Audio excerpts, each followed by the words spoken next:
মই ব্যবহার করে ট্রেনের উপরে উঠে তারা তাদের গন্তব্য স্থানে যাইব, তাদের ওখানে পৌঁছাইতে হবে। বাইরে ভাই বাংলাদেশের মানুষের মাথায় যে কত মেধা, যা ভাষায় প্রকাশ করা যায় না। তাদের মাথায় অনেক ব্রেন আছে, তাদের মাথার ব্রেন গুলা কাজে লাগাইতে পারতেছে না।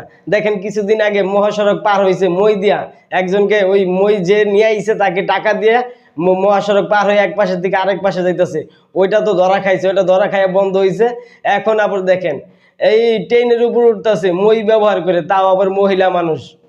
তাদের মাথায় দেখেন কতটা বুদ্ধি, কত বুদ্ধি, যে তারা মই ব্যবহার করে ট্রেনের উপর উঠে তারা তাদের গন্তব্য স্থানে যাইব, তাদের ওখানে পৌঁছাইতে হবে যেভাবে হোক। ট্রেনের ভিতরে লোকজন ভরে গেছে, সমস্যা নাই, ট্রেনের উপর উঠবো। ট্রেনের উপর উঠতে ঝামেলা, কষ্ট, উঠতে সমস্যা হইতেছে, সমস্যা নাই তো, এটা কোনো ব্যাপারই না।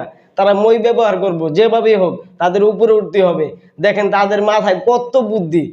তাদের কপালটা খারাপ যে তারা বাংলাদেশে জন্মগ্রহণ করছে। তারা যদি চীন দেশে জন্মগ্রহণ করত তাহলে তাদের মেধাগুলা কাজে লাগাইতে পারতো, তাদের ভাগ্যটা খুলতো।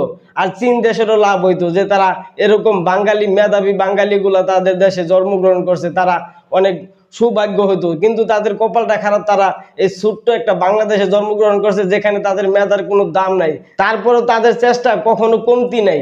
তারা যেখানেই পারবে তাদের মেধা খাটাইতে সেখানেই মেধা খাটিয়ে যাইতেছে। তারা চেষ্টায় আছে যে কোন জায়গায় কখন আমাদের মেধাগুলা খাটাইতে হবো, কিভাবে খাটাইতে হইব, ওই চেষ্টা তারা সব সময় করে যাচ্ছে।